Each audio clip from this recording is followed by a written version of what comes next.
कोल्हापूर जिल्ह्यातील काही महत्त्वाच्या बातम्या आता आपण थोडक्यात पाहणार आहोत। त्यासाठी पाहूयात संक्षिप्त बातम्या अर्थात फास्ट न्यूज। कोल्हापुरातील महाद्वार रोडवरील दत्त गल्लीजवळच्या जिरके बोळात करवीर कला क्रीडा सांस्कृतिक मंडळाची 3 मजली इमारत आहे। या इमारतीत जुगार सुरू असल्याची माहिती स्थानिक गुन्हे अन्वेषण शाखेचे निरीक्षक रवींद्र कळमकर यांना मिळाली। उपनिरीक्षक संतोष गळवे, शेष मोरे, अभिजित भोरे यांच्या पथकानं मंगळवारी सायंकाळी छापा टाकला। त्यावेळी प्रकाश जाधव, अय्याज फकीर, नितीन गवळी, दत्ता कोयंगडे, अमृत पाटील, दिगंबर नरके यांच्यासह 58 जण पत्त्यांचा जुगार खेळत असल्याचं दिसून आलं। पोलिसांनी या सर्वांना ताब्यात घेतलं। तसंच जुगार खेळणाऱ्यांकडून 1 लाख रुपये रोख, 45 मोबाईल आणि 2 दुचाकीसह 5 लाखाचं साहित्य जप्त केलंय। कोल्हापुरातील मंगळवार पेठ इथल्या महाराणी ताराबाई विद्यालयाजवळ महापालिकेचं आरोग्य केंद्र आहे। या परिसरात कचऱ्याचे ढीग साचले आहेत। त्यामध्ये भटक्या कुत्र्यांचा उपद्रव वाढलाय। शिवाय इथल्या स्वच्छतागृहाची प्रचंड दुर्गंधी पसरली आहे। परिणामी महाराणी ताराबाई विद्यालयातील विद्यार्थ्यांसह आजूबाजूच्या नागरिकांचं आरोग्य धोक्यात आलंय।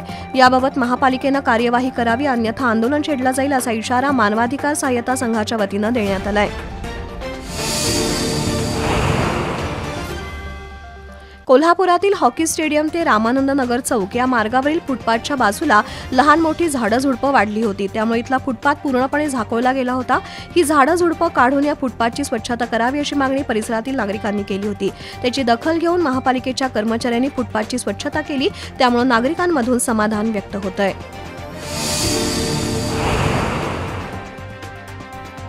कोल्हापुरातील जवाहरनगर इथं त्र्यंबोली यात्रेनिमित्त मिरवणूक सुरू होती। त्यावेळी एकमेकांकडे पाहण्यावरून 10 जणांच्या टोळक्यानं सागर सोनवणे आणि विजय कदम या दोघांना बेदम मारहाण केली। या मारहाणीत विजय कदम गंभीर जखमी झाला। या प्रकरणी प्रतीक सरनाईक, प्रतीक सोनवणे, पिंटू भास्कर यांच्यासह 10 जणांविरोधात CPR पोलीस चौकीत नोंद झाली आहे। या मारहाणीचा व्हिडिओ सध्या व्हायरल होतोय।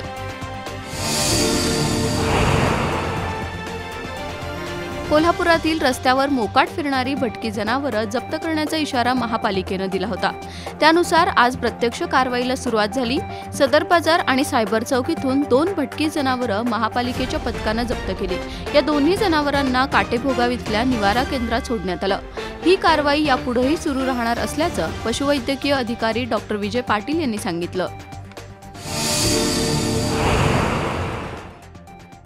राष्ट्रीय आरक्षण दिन समर्थक कृती समितीच्या वतीनं खासदार श्रीमंत शाहू छत्रपती महाराज यांना निवेदन देण्यात आलं।